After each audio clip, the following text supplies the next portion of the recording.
لم يزل يوصينا بالجار حتى خشينا أنه سيورثه. شكا بعضهم الفأر في داره فقيل له لو اقتنيت هرا، فقال أخشى أن يسمع الفأر صوت الهر فيهرب إلى دور الجيران فأكون قد أحببت لهم ما لا أحب لنفسي. كان لأبي حنيفة جار بالكوفة إسكاف يعمل نهاره أجمع، حتى إذا جنه الليل رجع إلى منزله وقد حمل لحما فطبخه أو سمكة فيشويها، ثم لا يزال يشرب حتى إذا دب الشراب فيه غرد بصوت وهو يقول أضاعوني وأي فتى أضاعوا ليوم كريهة وسداد ثغري، فلا يزال يشرب ويردد هذا البيت حتى يأخذه النوم. كان أبو حنيفة يسمع جبلته كل ليلة، وأبو حنيفة كان يصلي الليل كله، ففقد أبو حنيفة صوته فسأل عنه فقيل أخذه الأحساس منذ ليال وهو محبوس، فصلى أبو حنيفة صلاة الفجر من غد وركب بغلته واستأذن على الأمير، فقال الأمير ائذنوا له وأقبلوا به راكبا ولا تدعوه ينزل حتى يطأ البساط، ففعل ولم يزل الأمير يوسع له به من مجلسه، وقال ما حاجته؟ قال لي جار إسكاب أخذه العساس منذ ليال، يا أمير المؤمنين مر بتخليته. قال نعم، وكل من أخذ تلك الليلة إلى يومنا هذا، فأمر بتخليتهم أجمعين، فركب أبو حنيفة والإسكاب يمشي وراءها، فقال له أبو حنيفة يا فتاة أضعناك، فقال لا بل حفظت ورعيت، جزاك الله خيرا عن حرمة الجوار ورعاية الحق. وتاب الرجل ولم يعد إلى ما كان عليه. قيل له صلى الله عليه وسلم إن فلانا تصوم النهار وتصلي الليلة وتؤذي جيرانها، فقال هي في النار. كان السلف الصالح رضوان الله عليهم يعرفون صلاح الرجل وأهله بحسن جوارهم لمن جاورهم. يسأل عن الرجل جيرانه، فإن أثنوا عليه خيرا فهو دليل على أنه من أهل الخير والسعادة، ولا خير في من يبغضه جيرانه، والله أعلم. Alhamdulillah, segala puja dan pujiannya untuk Allah Subhanahu wa Ta'ala. Selawat serta salam selalu dan senantiasa kita persembahkan kepada junjungan kita Nabi Muhammad sallallahu alaihi wasallam. Melanjutkan kajian kita di dalam kitab Al-Fawaid Al-Mukhtarah yang disusun oleh Al-Habib Ali Ibn Al-Hasan Baharun. Terakhir kita membahas tentang ancaman at-tahdhir min qatlil mu'min. Sudah kita bahas panjang lebar. Kemudian pembahasan pada malam hari ini adalah hukukul jar, hak-hak tetangga. Mungkin sering disinggung, sering dibicarakan oleh Habib Muhammad ya. Di tengah-tengah penjelasan beliau, kadang beliau membahas masalah tetangga dan lain sebagainya. Ya, kita hanya sedikit mengulang saja. Ada beberapa faedah di sini, ada 5 faedah, ada sebuah cerita. Qala Mujahid, faedah yang pertama, Mujahid mengatakan, kuntu 'inda Abdullah bin Umar, aku berada bersama Sayyidina Abdullah bin Umar radhiyallahu anhu, seorang sahabat yang sangat ittiba' kepada Nabi Muhammad sallallahu alaihi wasallam. Itu Abdullah bin Umar ibn al-Khattab radhiyallahu anhu. Wa ghulamun lahu, di sisi Sayyidina Abdullah bin Umar, kata Mujahid, ada seseorang gulam, pembantunya ya. Khadimuh, gulamuh, yaslahu syah, lagi menguliti seekor kambing ya. Jadi pembantunya Sayyidina Abdullah bin Umar lagi menyembelih seekor kambing, dan lagi ya dikemaslah kambing itu, dikulit, dipotong dan sebagainya. Faqal, maka Sayyiduna Abdullah bin Umar mengatakan kepada pembantunya ini, ya ghulam, wahai pembantuku, idza salakhta, kalau kau mulai mengemas, memotong, ya kan, itu kambing, ya, fabda bijarinal al-yahudi, tolong jangan lupa ya, sering pernah disampaikan oleh beliau, itu tetangga kita, beliau memiliki seorang tetangga yang beragama Yahudi, itu kasih dia ya.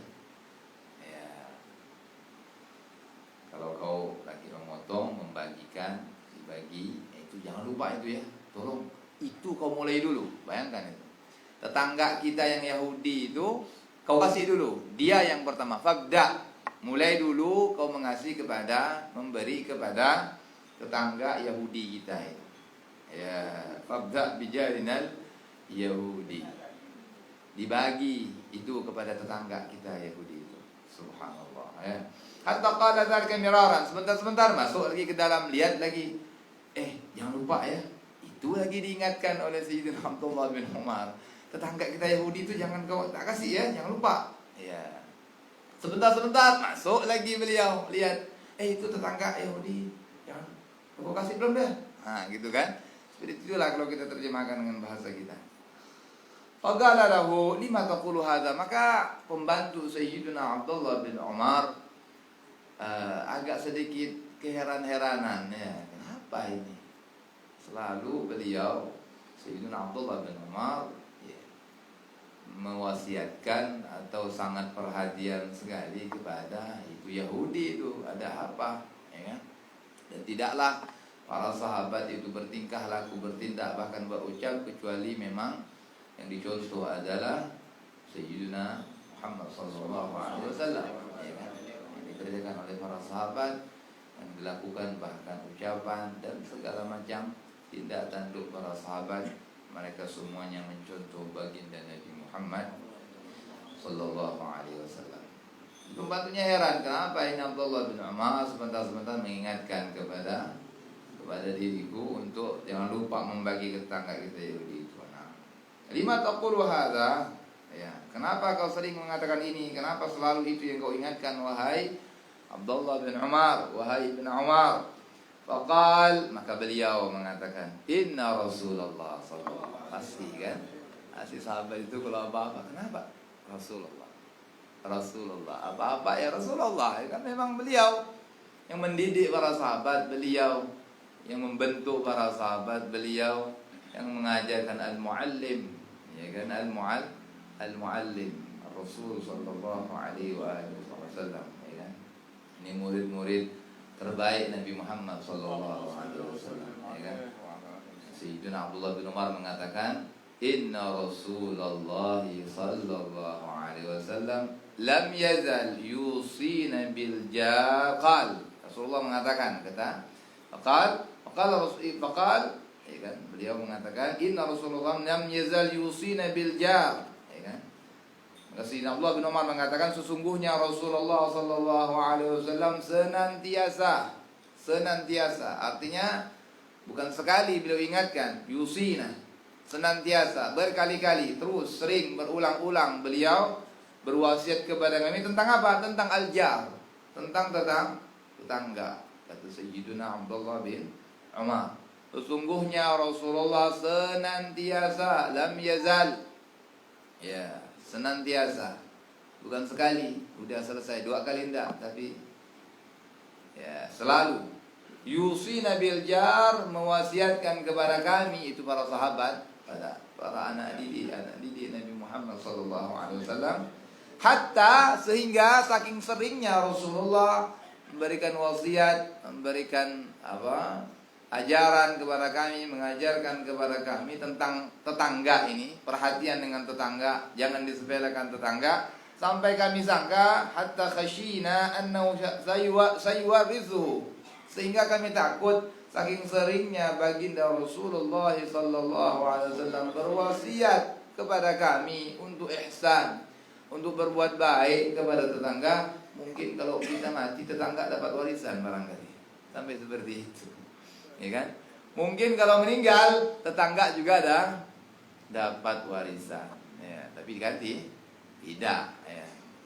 Jadi saking seringnya baginda Nabi Muhammad berwasiat kepada para sahabat, sering mengajarkan, sering memberikan irsyad, petunjuk kepada para sahabat ya, tentang untuk berbuat baik, ihsan kepada terutama tetangga. Tidak peduli baik tetangganya itu Muslim kah, Yahudi kah, Nasrani kah, selama dia tidak memerangi kita, ya kan, seperti itu. Zimmi, tetangga dia Nasrani tapi dia bekher, tidak pandai dia memerangi kita, tidak pandai dia ya memusuhi kita, dia haluh sudah, dia dan hal dia tidak pandai mengusik kita.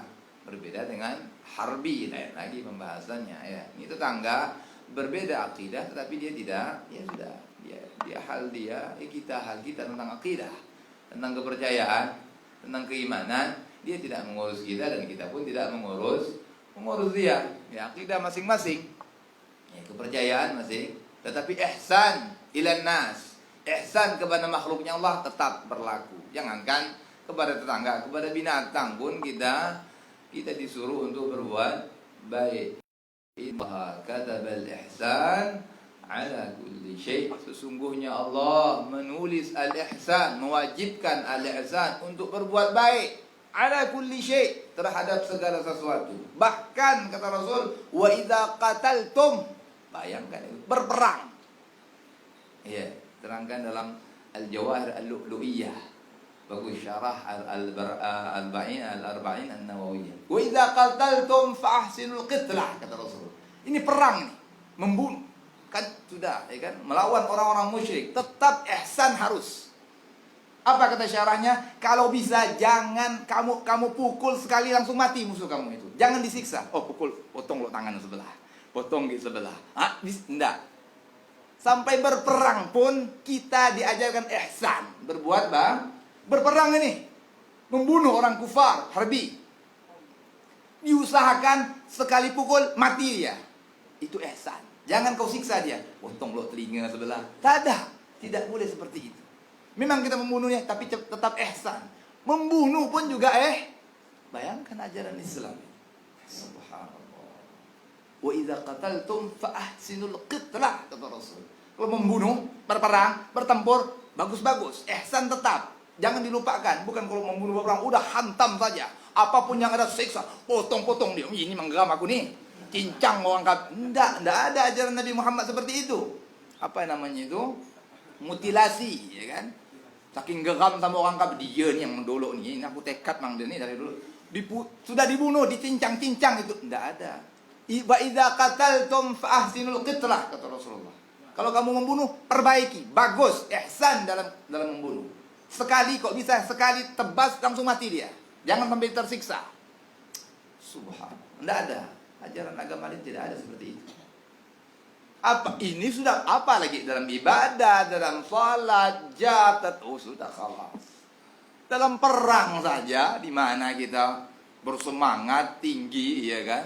Membunuh saja ihsan, membunuh musuh saja wajib ihsan. Apa lagi urusan yang lain, mimbabil aula. Nah, ini seperti itu. Beliau berwasiat kepada para sahabat untuk selalu berbuat baik kepada tetangga. Nah, ihsan, ya kan? Dan yazal yusina bil jar, beliau selalu senantiasa berwasiat kepada kami tentang tetangga, jangan berbuat baik kepada tetangga, hatta khashina, sampai kami takut, ya. Kami kira tetangga akan dapat warisan, ya, tidak akan dapat warisan. Itu faedah yang pertama. Kemudian faedah yang kedua, syaka ba'duhum kasratal fa'li fi darih. Nah, ini sebuah cerita. Syaka ba'duhum, mengadu sebagian manusia orang, kasratal fa'l fi darihi, banyaknya al-fa'l, tikus di rumahnya. Faqila lahu, maka dikatakan kepada dia, lau iqtanaita hirran, seandainya engkau memelihara seekor kucing, ya kan? Kan tikus takut sama kucing. Dulu tak salah sama sekarang. Masih gak takut tikus sama kucing. Kucing takut sama tikus sekarang ini ya. Lalu tanaita heran, kalau kau memelihara seekor kucing di rumah. Fakal, apa kata yang diberi nasihat ini? Di rumahnya banyak tikus. Kata orang, sudahlah, kau ambil kucing, pelihara kucing, tikus akan lari. Tidak berani tikus sama kucing. Fakal, maka dia mengatakan, akhsha, aku takut, ayasma'al fa'ru sawtal hir. Itu tikus-tikus mendengar suara kucing, fayahrubu ila duril jiran. Kemudian dia lari ke rumah-rumah tetangga. Itu tikus, gara-gara ada kucing, tikusnya banyak di rumahku. Gara-gara ada kucing di rumahku, dia lari ke rumah tetangga, mengganggu tetangga. Aku tidak mau. Subhanallah. Ya. Fa akunu qad ahbabtu lahum ma la uhibbu li nafsi. Aku sebenarnya tidak senang tikus banyak di rumahku. Begitu juga tetanggaku itu. Mereka juga tidak senang kalau tikus ramai banyak di rumahnya. Sudahlah, tidak apa-apa lah di rumahku saja. Di rumah tetangga tidak usah. Ya, ihsan sangat luar biasa sekali ya, berbuat baik kepada tetangga ya. Begitulah akhlak mereka di sini. Faedah yang ketiga ini cerita Al-Imam Abu Hanifah. Saya pernah Al-Fakir ceritakan, mungkin agak sedikit berbeda. Jadi Imam Abu Hanifah ini dulu di Kufah, beliau memiliki seorang tetangga iskat, tukang sepatu. Ya, kalau siang dia kerja tidak ada di rumahnya, malam baru dia balik. Ya, itu tetangganya ini malam dia balik. Ya. Dan dia balik itu kadang bawa laham, bawa daging, kadang dia bawa ikan, kemudian dia masak fishwiha. Dia apa itu? Panggang. Wah, pesta dia ini. Ya. Kemudian thumma la yazalu yashrab ka'annahu yashrabul khamar. Hadza la. Nah, ini tanggaan takban nampak ni ya. Balik kerja, beli kambing, beli daging, beli ikan, ya, dia panggang, wah, dia buat yashrabul khamar. Wah, makin dia minum itu, makin dia mengacau, dia pun mulai dia berbicara apa namanya itu? Ya, mengigau, berbicara ngelantur kata orangnya katanya. Ngelantur, ngaco kata orangnya saya. Nah, ya, sambil dia mengatakan, itu tetangga nih, di sampingnya rumahnya Imam Abu Hanifah. Imam Abu Hanifah ini terkenal, beliau kalau malam salat. Jadi satu malam suntuk beliau hanya ibadah kepada Allah Subhanahu wa taala. Ya. Ini si tetangga lebah-lebah di rumah. Ngacau, teriak sana, sakran. Makan kambing, makan ikan sambil syarab khamar dia. Meja ini tetangganya ya. Pokok taban lah ini tetangganya taban, payah ini tetangganya. Dia mengatakan adha'uni wa ayyafatan adha'u, nyanyi, teriak-teriak dari rumah ya. Biyaumin kariyatin wa sadad faghri, gitulah. Ini syair memuji dirinya. Itu orang-orang tidak tahu aku ini orang hebat. Kata tetangga itu ya. Adha'uni ya. Mereka menyanyiakan saya, mereka tidak tahu saya ini orang hebat, kata. Orang mabuk. Hebat apa? Ya kan? Begitulah. Wahada kulla layla. Dan itu terjadi, dia teriak-teriak, dia mengacau tak tentu wudu kulla layla, setiap malam. Kira-kira mengganggu dah Imam Abu Hanifah? Terganggu ya kan sebenarnya, tapi subhanallah, tak ada komen Imam Abu Hanifah. Tetap beliau salat, ya kan? Tetap beliau melakukan aktivitas beliau seperti biasa. Kulla layla seperti itu ya. Tetangganya waktu beliau tinggal di Kufah seperti itu. Kemudian suatu malam, ya, lagi sholat, loh, kok tidak ada ini suara orang teriak-teriak, ya kan? Tidak ada lagi nih orang pesta ini, mana ini, ya kan? Maka, ya, ditanya kemana itu, kok tidak ada? Maka dikatakan kepada Abu Hanifah, dia itu diambil, ya, ditangkap oleh asas itu tukang ronde. Ya, ada tentara atau ditugaskan dari kerajaan, ya, pasukan yang ronde malam melihat siapa, ya. Mungkin pada waktu itu ditemukan tukang ronde dia lagi mengacau ini, teriak sana teriak sini. Ditangkap sama penjaga ini, sama asas ini, ya, petugas dari kerajaan lah begitu ya. Satpol PP. Ditangkap sama Satpol PP ini kok gitu sekarang ya. Ya mengacau, tak tentu kudu di rumah. Teriak sana, teriak sini. Orang sakrat, ya kan? Wa na'udzubillah min dzalik, ya. Mundu layal, sudah berapa malam? Dikatakan kepada Imam Abu Hanifah. Wa huwa mahbus, sekarang dia lagi di penjara. Kok kita kan? Nyaman kau, itulah kau ngacau aku, kualat kau. Itu kalau kita, tapi tidak seperti itu yang terjadi kepada Imam Abu Hanifah. Fa shalla Abu Hanifah salat al-fajr, ketika mendengar kabar tersebut, kemudian beliau salat fajar, kemudian besoknya beliau naik baghlah, naik kendaraan beliau, ya, kendaraan beliau naiki, kemudian pergi ke rumah amir, ke rumah ya penguasa di situlah, penguasa yang memiliki kekuasaan di daerah tersebut, ya, di Kufah itu, ya, Amir Kufah. Ya, maka ini Amir ketika didatangi oleh Abu Hanifah, senang sekali. Ini Abu Hanifah kita undang saja payah kerajaan, ya kan? Diundang dia apa payah, tidak mau dia datang, tidak mau dia. Ini ulama yang seperti itu. Ulama itu tidak pergi ke kerajaan. Nah, khalas. Maka faqala al-amir, biar dia masuk. Senang ini. Wah, ini Imam Abu Hanifah datang. Wah, ya Pak, suruh dia masuk. Senang. Jangan sampai dia tidak menginjak karpet kerajaan. Suruh diinjak itu karpet kerajaan. Saking senangnya ini Amir dikunjungi oleh Abu Hanifah. Sangka Abu Hanifah ini minta duit kali sama dia ni. Ya. Nah, tad'u bi manzil hatta yata' al-bisaq. Ya, jangan suruh dia turun dari kudanya, masuk ke dalam, biar dia injak karpet-karpet istana ini, kata dia. Ya, Amirnya berkhair, gak nampak ni, tak apa-apa amat, nampak.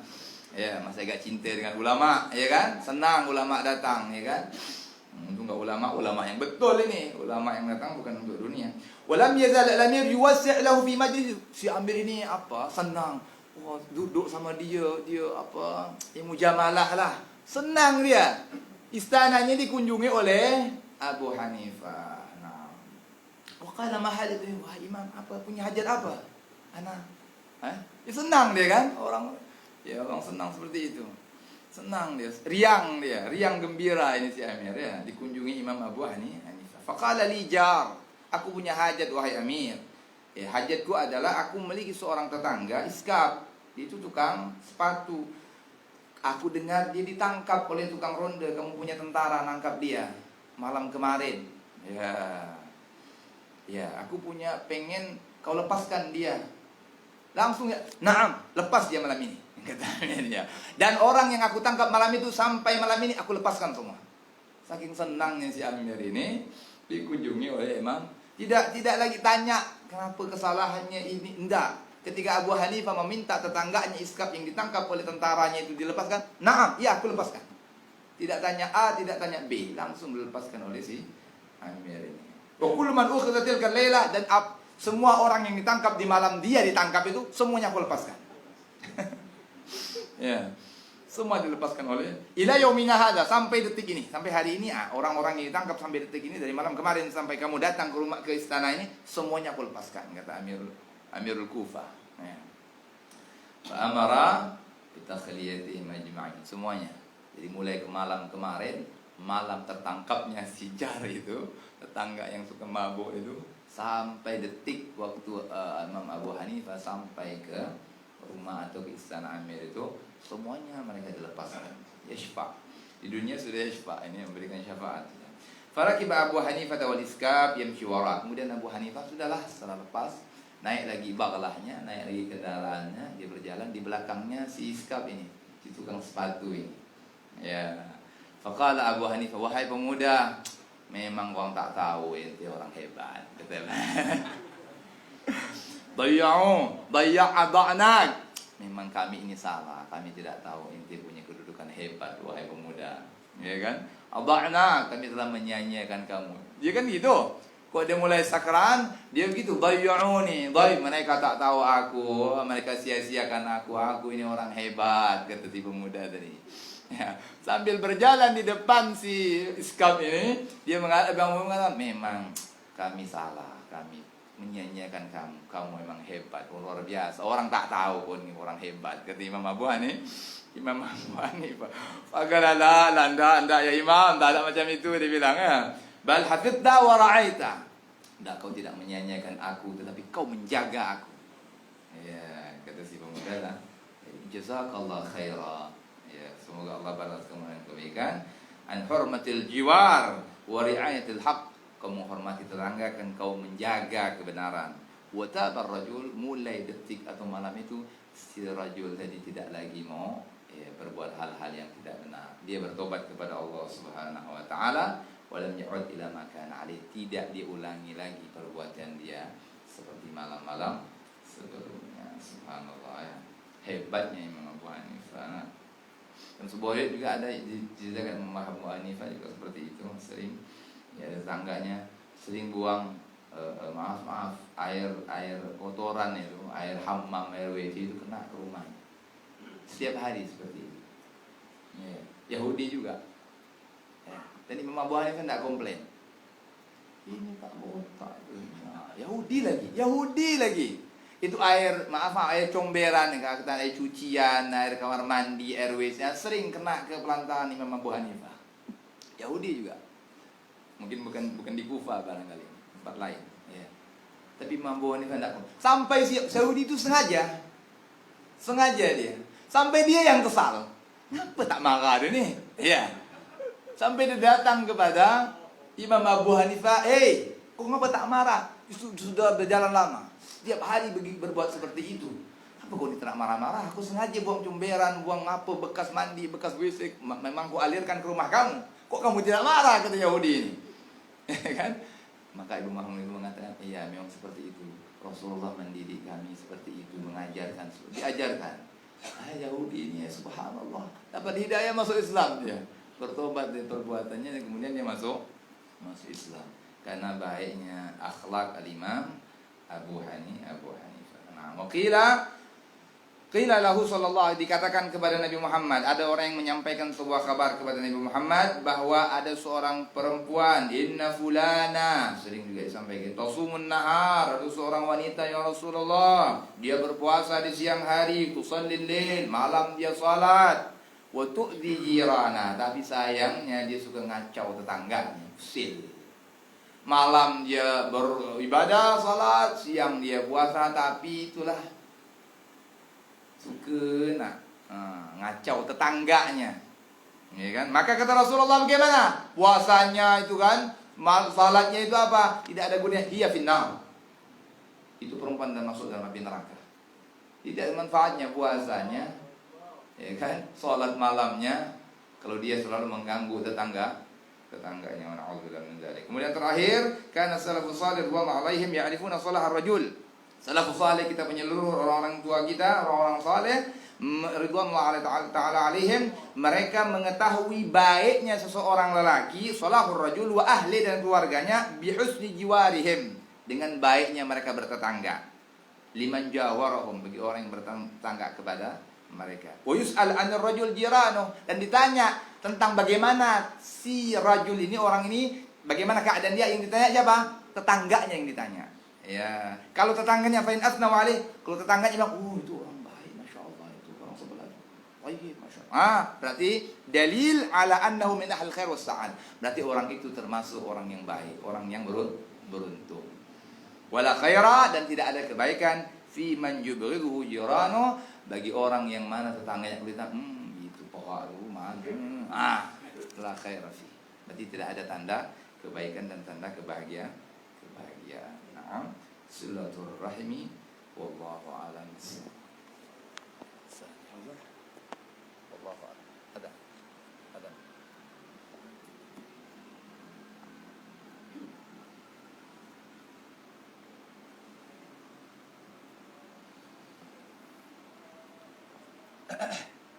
Sambil menunggu azan,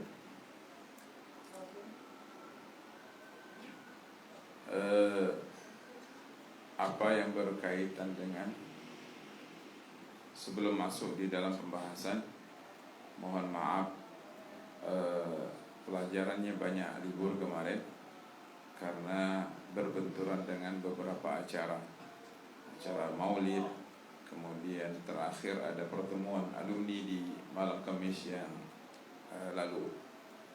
Artinya seminggu yang lalu itu pas malam Kamis itu ada pertemuan alumni, dan kita Al-Fakir, Habib Farhan dan kawan-kawan yang lain harus hadir di dalam pertemuan tersebut sehingga tidak bisa mengisi pengajian ini. Alhamdulillah pada malam hari ini kita bisa bertemu lagi. Mudah-mudahan tetap istiqamah di dalam kebaikan. Mudah-mudahan Allah Subhanahu wa taala berikan pertolongan kepada kita, mudahkan kita di dalam memahami ilmu Allah, ilmunya Nabi Muhammad SAW, dan mudah-mudahan ilmu yang kita pelajari berkah untuk kita, berkah untuk istri kita, berkah untuk anak-anak kita, dan mudah-mudahan Allah juga jadikan anak-anak kita, kalau Allah tidak jadikan kita orang alim, mudah-mudahan Allah jadikan putra-putri kita menjadi ulama, orang-orang atau anak-anak yang membanggakan Nabi Muhammad SAW. Amin ya rabbal alamin. Ada kedau-kedau azan. Khair insyaallah.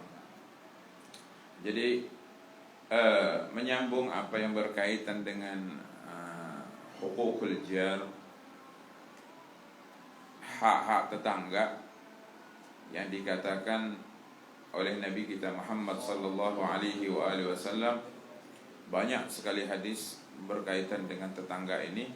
Hadis di dalam Sahihul Bukhari yang selalu kita dengar, dua redaksi hadisnya, man kan yu'min billahi fal yaumil akhir falyuhsin ila jarihi. Siapa yang beriman kepada Allah dan hari akhir maka berbuat baiklah kepada tetangganya. Dan di dalam riwayat yang satunya sama di dalam Sahihul Bukhari, man kan yu'min billah wal yaumil akhir falyukrim jarahu. Siapa yang beriman kepada Allah dan hari akhir maka hendaknya dia menghormati dan memuliakan tetangganya. Memuliakan tetangga ada kaitannya dengan iman. Ya. Luar biasa kan? Memuliakan tetangga ada kaitannya dengan iman. Artinya tidak ada kesempurnaan iman seseorang jika dia tidak pandai untuk memuliakan dan menghormati tetangganya. Tetangga ini dikatakan oleh para leluhur kita atau pepatah atau hikmah Arab mengatakan al-jar qabla ad-dar. Ya. Kalau kamu mau beli rumah, sebuah rumah, maka yang kamu beli atau yang kamu perhatikan terlebih dahulu adalah tetangganya. Orang di sebelahnya, kanan dan kirinya, itu yang paling terpenting. Jadi lihat dulu tetangganya siapa sebelah rumah kamu. Oh, ini terkenal orangnya baik. Oh, tetangganya bandar tuh. Oh, pemabuk tuh. Oh, tukang togel tuh. Nah, jangan coba-coba untuk membeli rumah di sebelah orang-orang yang mempunyai sifat yang tidak baik. Ya kan? Akan mempengaruhi kehidupan kita, akan mempengaruhi kehidupan istri dan anak-anak dan keluarga besar kita. Pasti itu.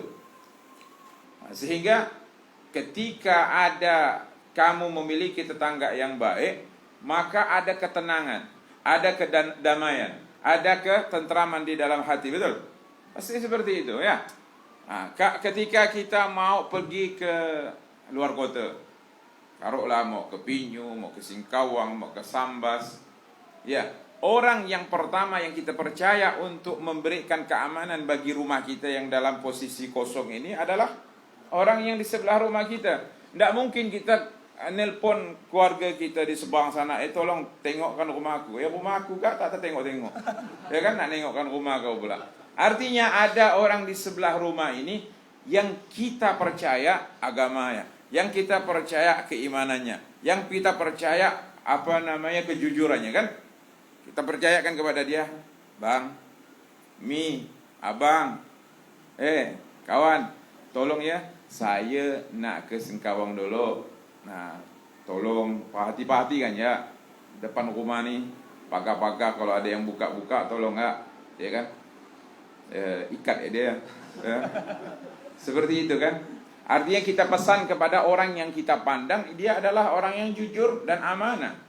Tapi kalau sebelah rumah ini tukang garong, tukang curi, tukang tipu kan? Tak mungkin gitu kan? Belum kita ngomong sama dia, dia udah loncat dari pintu belakang masuk dalam rumah kita. Belum kita sampai ke Singkawang tujuan tempat kita, tempat rumah kita sudah diobrak-abrik sama dia. Habis sudah. Artinya sudah tidak ada ketenangan dan kedamaian. Kita mau pergi jauh pun pasti ada kekhawatiran dan ketakutan, ada rasa was-was ya. Ketika meninggalkan rumah, sedangkan orang yang di sebelah kanan dan kiri kita adalah orang-orang yang tidak mempunyai iman, ya, tidak mempunyai sifat amanah. Nauzubillah min dzalik. Oleh karenanya banyak sekali hadis yang menyebutkan seperti itu. Nabi SAW di antaranya au ma'na au kama qala min sa'adatil mar'i, di antara ketenangan atau kemuliaan atau keberuntungan seorang muslim adalah al-markabul hani, dia mempunyai kendaraan yang bagus, artinya punya sepeda motor kan, dia bisa pergi sana sini. Itu nikmat dari Allah Subhanahu wa taala. Kemudian wal jarus saleh, ya, di antaranya adalah mempunyai tetangga-tetangga yang baik. Ya. Kemudian Allah Subhanahu wa taala berfirman, a'udzubillahi minasyaitonir rajim. Wa'budullah wa la tusyriku bihi syai'an wa bil walidaini ihsana wa bidzil qurba wal yatama wal masakin wal jari dzil qurba wal jari bil jambi atau bil junubi wasahibi bil jambi, ya. Kata Allah, U'budullah wa'budullah, beribadahlah kepada Allah, wala tusyriku bihi syai'an, jangan kamu mensekutukan, artinya menyembah selain daripada Allah Subhanahu wa taala, menyembah murni kepada Allah Subhanahu wa taala. Wa bil walidaini ihsana, diteruskan oleh Allah, setelah kamu menyembah kepada Allah dan tidak mensekutukan Allah dengan sesuatu apapun, maka berbuat baiklah kamu kepada kedua orang tua, ya. Wa'budullah wa la tusyriku bihi syai'an wa bil walidaini ihsanan wa bidzil qurba. Jadi berbuat baik juga kepada kerabat. Wal yatama, kepada anak-anak yatim. Wal masakin, dan kepada orang-orang miskin. Wal jarizil qurba, dan tetangga. Yang utama adalah tetangga yang mempunyai hubungan kekerabatan dengan kita. Bukan saja dia tetangga, tetapi haknya ada 3. Dia adalah tetangga, dia seorang muslim, kemudian yang ketiga dia ada hubungan kerabat dengan kita. Itu haknya ada 3 itu. Kalau tetangga yang diceritakan Habib Farhan tadi adalah tetangga seorang Yahudi, itu hanya mempunyai satu hak. Dia apa? Mempunyai hakul jiran. Dia hanya mempunyai satu hak, yaitu dia tetangga kita. Ketika ada musibah, kita turut prihatin dengan musibah yang tertimpa kepada dia. Ketika ada kegembiraan, kita juga turut bergembira dengan kegembiraannya dia dapat kan. Itu kalau tetangga yang tidak seakidah dengan kita, hanya ada hubungan tetangga saja. Tidak apa-apa kalau ada tetangga kita Yahudi, ada tetangga kita Konghucu, ada tetangga kita Syahong Syaming. Ketika dia ada acara selamatan, ada acara pernikahan, Beb boleh tak pergi? Tak apa-apa pergi, karena dia tetangga kamu. Cuman ada batasan-batasan. Dia juga harus ngerti, kita ini seorang muslim, kita diharamkan untuk makan ini dan makan itu, kita diharamkan untuk minum ini dan minum itu. Sehingga dia harus paham dengan kita. Ketika kita tidak makan makanan dia karena kita takut ada sesuatu yang haram di dalam makanan tersebut, maka dia harus ngerti, jangan tersinggung. Ya, sudah pergi, ya kan, menghormati dia, ucapkan selamat, salaman, habis itu balik. Tengok, cantik bakso ini. Satu mangkuk dia, satu mangkuk. Oh, kok nyaman daging ini. Ambah gitu mangkuk. Wah, ini bahaya nih. Ini bahaya. Hancur nih akidahnya ya. Jadi ada batasan. Boleh pergi ke tempat dia, tidak ada masalah. Ya, ada kematian kita pergi ke rumah dia. Apa namanya, musibah, kematian, dia tetangga kita kan. Ada yang mempunyai dua hak. Dia seorang muslim dan dia tetangga kita. Ada dua hak ya, muslim dan tetangga, sesama muslim kan. Itu lebih daripada ketika kita mempunyai tetangga adalah seorang yang berlainan akidah dengan kita. Artinya lebih enak kan, makannya bisa, paham? Makannya kita tidak ada sakwa sangka, tidak ada apa namanya syak, tidak ada keraguan ketika kita memakan dan meminum makanan-makanan yang disuguhkan kepada kita ya. Kemudian yang ketiga yaitu mempunyai 3 hak. Dia tetangga, dia seorang muslim, dia tetangga kita, dia kerabat kita, keluarga kita lagi. Ya mungkin sepupu, mungkin pak muda ya. Seperti itu. Jadi kembali lagi masalah yang berkaitan, itu dikatakan Allah wal jari zil qurba wal jari bil janbi atau bil junubi. Tetangga yang jauh, artinya tetangga yang apa namanya tidak mempunyai kerabat. Itu tingkatannya di bawah daripada tetangga yang ada tali kekerabatan. Ayo. Maka dari itu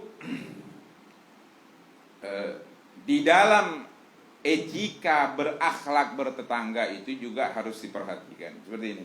Ada riwayat yang menyebutkan, walaupun tidak dirangkum oleh Habib Ali Baharun di dalam kitab ini, ada beberapa riwayat yang menyebutkan bahwa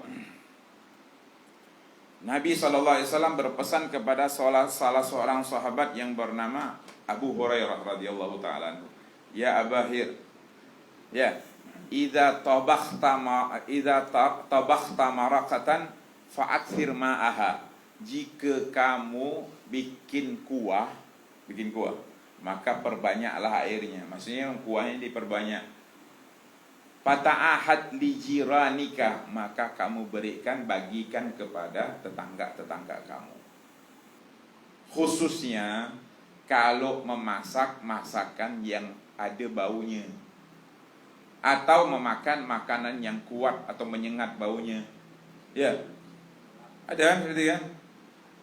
Bukan makan bawang putih kita kasih tetangga pula. Ya makan yang enak lah, makan durian ke. Ya, masakan yang enak, masakan apa gulai kambing kan baunya tuh pergi ada rempah tuh. Itu kan menyebar dia punya bau. Tetangga ini kesian dapat bau ini ya. Ya kan, jangankan dagingnya, kuahnya pun tak kelihatan. Paham? Yang dapat tengok tulang-tulang ya depan rumah tetangga tuh. Paham? Ini yang tidak diinginkan oleh Nabi kita Muhammad. Sampai di situ dibahas oleh Nabi kita Muhammad SAW bagaimana kita menjaga hubungan baik kita dengan tetangga kita. Ya. Di antaranya juga yang diajarkan adalah ketika kita membawa makanan. Beli makanan tidak beri tetangga tidak apa-apa. Kalau kita beli makanan di pasar, beli makanan di warung, dan kita tidak memberikan tetangga, itu tidak dosa.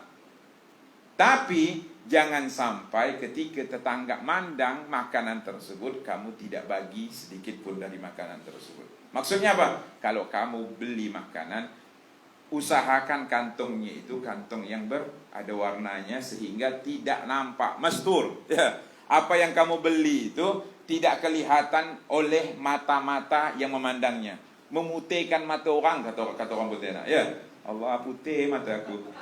Ya, nengok dia bawa makanan nyaman, rasa nengok makanan yang dibawa oleh dia itu mengambur ya baunya. Ya, seperti itu. Itu dilarang. Maksudnya apa? Kamu pakai plastik yang berwarna hitam atau yang berwarna merah sekiranya makanan yang kamu bawa itu tidak kelihatan oleh mata tetangga. Ya, apa saja buah-buahan, ya kan, beli anggur, beli apel, beli buah-buah yang baik. Ya kalau memang lebih ya berikan kepada tetangga. Tapi kalau cuma pas-pasan, itu caranya apa? Ya supaya jangan sampai mata-mata tetangga kita melihat kemudian kita mutihkan mata orang. Tak boleh seperti itu. Ini ajaran akhlak, adabnya yang tinggi ya, adabnya yang mulia. Semua itu diajarkan di dalam agama kita. Supaya apa? Ada hubungan mesra, baik bersama tetangga-tetangga kita. Kemudian di antara adab yang perlu dijaga, masalah yang berkaitan dengan tetangga juga, masalah ya kan, adab dan akhlak mayata'allaq bil kalam, ya kan, ucapan. Ya, kadang-kadang kan kalau kita tengok di kampung ini, bukan di orang-orang hidup di kota. Orang-orang hidup di kota sekarang ini hatinya lebih keras daripada orang-orang yang hidup di mana? Di kampung. Orang kampung itu jauh lebih dekat dengan tetangganya, betul? Lebih tahu dengan tetangganya, lebih peka dengan tetangganya, lebih lebih memperhatikan nasib tetangganya. Itu orang kampung. Orang desa, orang kampung seperti itu. Tapi kalau sudah di kota-kota besar, apalagi di Jakarta, kebanyakannya, tidak semua ya. Ya istilahnya hidupnya nafsi-nafsi. Kalau dalam bahasa Habib Farhan, karena Habib Farhan ini lama hidup di Jakarta, lulu gue. Paham? Kamu urusan kamu, saya urusan saya. Tidak ada urusan masing-masing dengan. Jadi belum hidup-hidup susah kehidupan seperti itu ya. Pahit merasakan kehidupan yang seperti itu. Na'udzubillah min dzalik. Yang baik, yang harus tahu dengan keadaan tetangganya. Sehingga diceritakan orang-orang Tarim di Hadramut sana. Tarim itu bukan kampung Tarim yang ada di Rembak sana. Ya. Tarim di Hadramut, dia itu lebih peka dan tahu keutamaan, atau di antara keutamaan orang-orang yang hidup di Tarim, mereka paham benar apa yang terjadi pada orang-orang yang ada di sekelilingnya. Ya, tidak mau dia makan sedangkan tetangganya tidak punya makanan. Tidak mau dia kenyang sedangkan tetangganya lapar. Tidak mau dia berpakaian yang mewah-mewah sedangkan tetangganya berpakaian dengan pakaian-pakaian compang-camping, pakaiannya yang lusuh dan lain sebagainya. Tidak mau. Betul-betul dia itu menerapkan syariat. Betul-betul dia menerapkan pesan-pesan dari Nabi Muhammad SAW, sehingga hidupnya berkah. Ya. Ini berkaitan dengan keimanan. Maka Nabi SAW bersumpah sampai 3 kali, wallahi la yu'min, wallahi la yu'min, wallahi la yu'min. Besar ini ucapan Nabi. Demi Allah tidak beriman, demi Allah tidak beriman, demi Allah tidak beriman. Maksudnya tidak sempurna imannya. Man ya Rasulullah, siapa ini? Apakah orang yang mabuk? Apakah orang penzina? Apakah orang membunuh? Kata Rasulullah. Ya. Wallahi la yu'min, kata Rasulullah, man la ya'man jaruhu bawa'iqahu. Siapa orang yang tetangganya iman, kata Rasulullah. Maksudnya tidak merasa aman dengan ucapannya, tidak merasa aman dengan gangguannya, tidak merasa aman dengan fudulnya. Ada yang fudul, mau tahu ya urusan tetangga tuh, ngintip dulu. Ada apa tuh? Beli apa itu? Ya, apa masalah? Paham? Semuanya dia mau tahu apa urusan tetangga itu. Ya, itu saya katakan, itu adab akhlak kita, tidak mau tahu dengan urusan apa yang ada pada tetangga kita, apalagi urusan-urusan pribadi kan. Misalnya dia beli kulkas baru, dia beli TV baru, dia beli radio baru. Apa urusan kita mau tahu dengan urusan dia? Itu memang Allah berikan rezeki untuk dia. Itu masalah yang berkaitan dengan akhlak. Apalagi ucapan. Ya biasa nih main nanggak-nanggak nih, saya katakan orang-orang kampung kan suka nak nanggak dia. Pergi rumah sebelah. Gosip. Bicarakan aib orang, bicarakan kesalahan orang, bicarakan kekurangan orang. Sampai berjam-jam dia duduk di rumah tetangga itu. Betul tak? Ini yang saya omongan ini ya kejadian nyata ini. Apalagi di komplek-komplek perumahan-perumahan itu banyak model-model seperti itu. Dia nanggak rumah sebelah tuh. Tujuannya apa? Menghibah orang saja, membicarakan aib orang, kekurangan orang. 1 jam tahan, 2 jam tahan, 2-3 gelas kopi habis. Ya.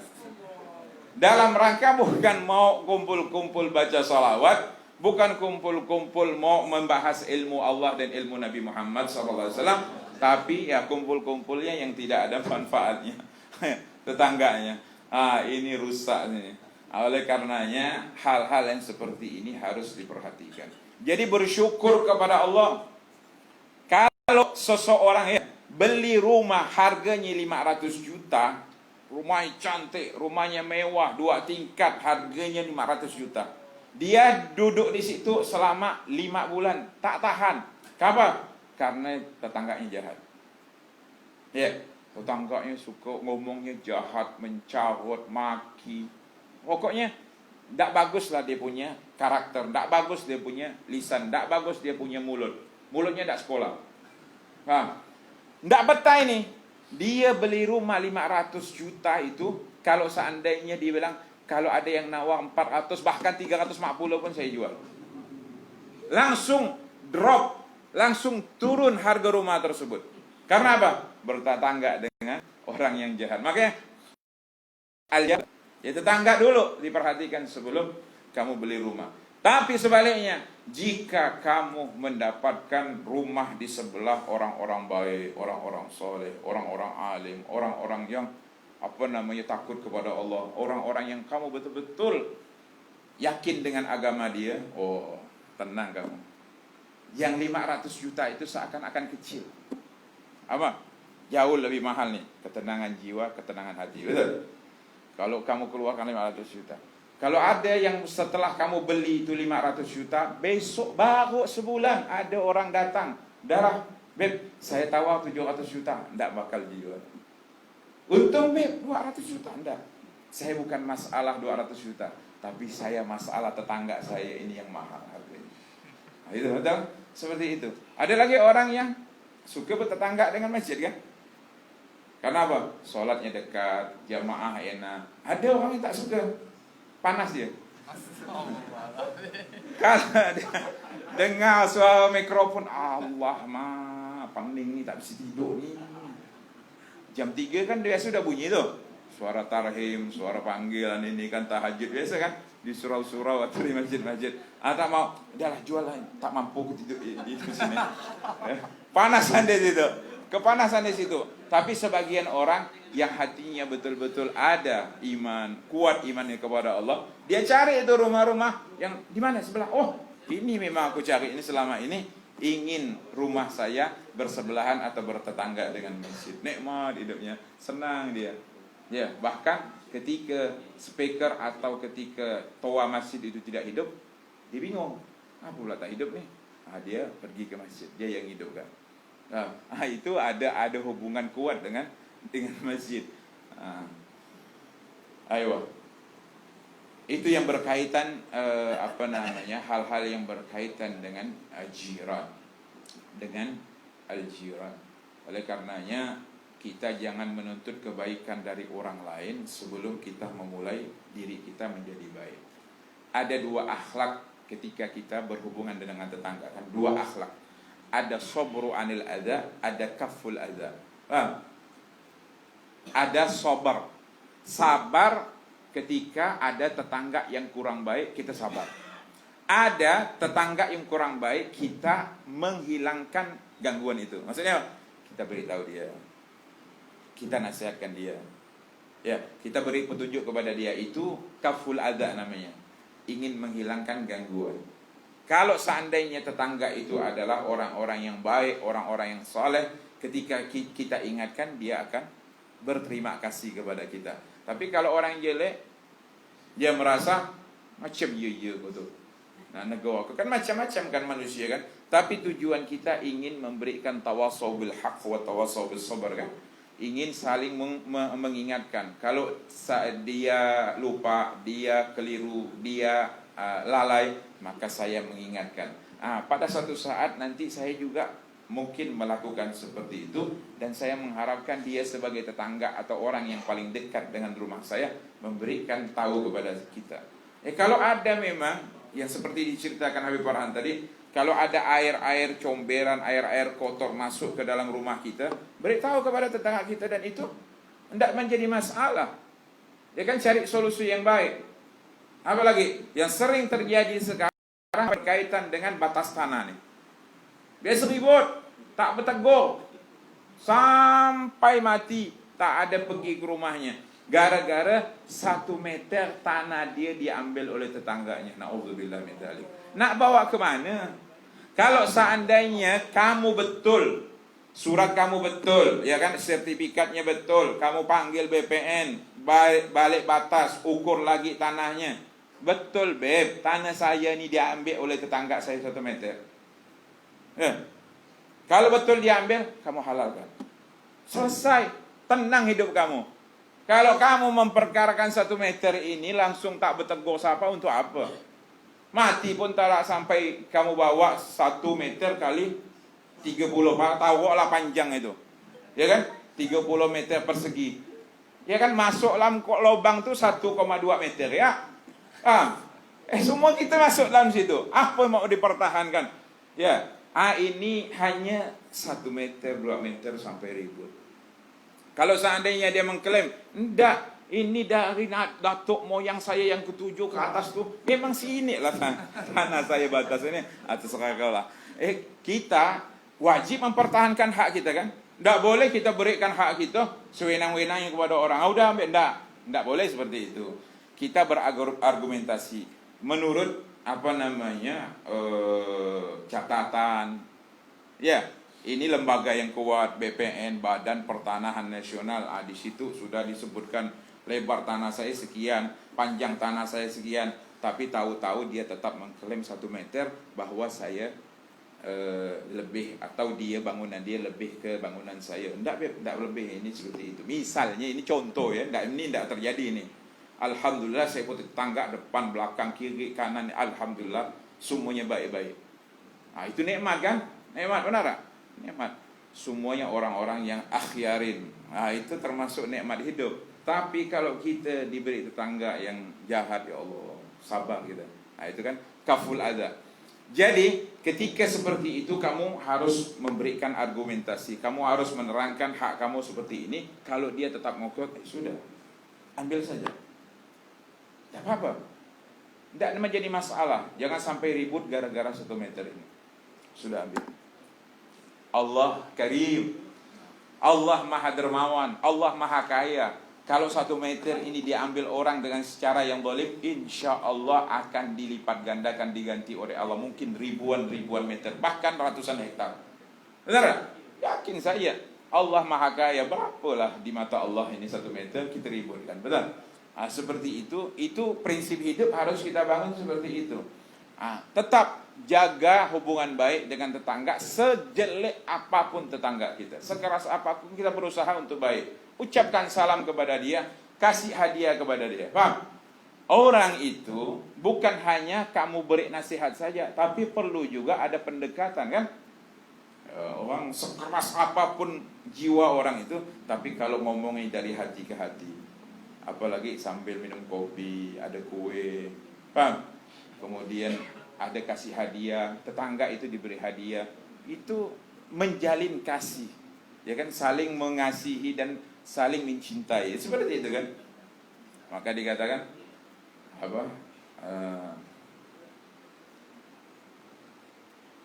al-insan abidul ihsan, ya. Ada tadi saya baca itu, al-insan abidul ihsan.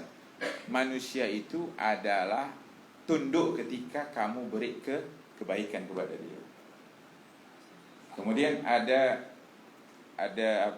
ungkapan hikmah, dibilang imla qalbahu bi ihsanik liyaftah aqlahu bi bayanik. Ya.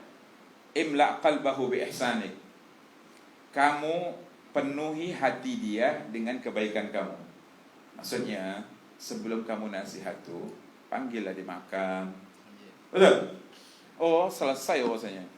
Kamu panggil dia makan, kamu minum kopi, kuenya ada. Kau perlu belikan jin Samsus sekotak. Imla qalbahu bi ihsanik. Enggak yang terakhir tu buku wow ya. Imla qalbahu bi ihsanik, penuhkan hatinya dengan kebaikan yang kamu miliki, liyaftah aqlahu bi bayanik, supaya akalnya itu masuk dengan keterangan kamu. nasihat kamu tuh masuk. Karena apa? Sebelumnya kena nasi Melda sebungkus. Tujuannya apa? Bukan untuk mengambil hak dia sama sekali, enggak. Tujuannya apa? Untuk menipu dia, enggak. Tujuannya supaya saling menghormati dan saling menghargai. Ada mahabbah, ada cinta seperti ya. Di situ baru kamu ceramah. Ini ceramah si Habib nih. Setengah jam aku dengarkan, kopi tak keluar, kowe tak jelas. Paham? Enggak ada kejelasan di situ. Sehingga hanya berbuai-buai dia punya mulut saja. Paham? Itu manfa. Jadi iftah, ya kan? Iftah qalbahu bi ihsanik ya. Dikatakan imla qalbahu bi ihsanik liyaftah aqlahu bi bayanik ya. Supaya kamu punya bayan itu diterima sama dia. Kamu punya argumen tuh bisa diterima. Karena apa? Sudah makan dulu, minum dulu kan? Seperti itu. Dan sama sekali bukan ingin tadi ya, bukan ingin menipu dia. Wallahu a'lam. Bismillahirrahmanirrahim. Ya Rabbana a'taraf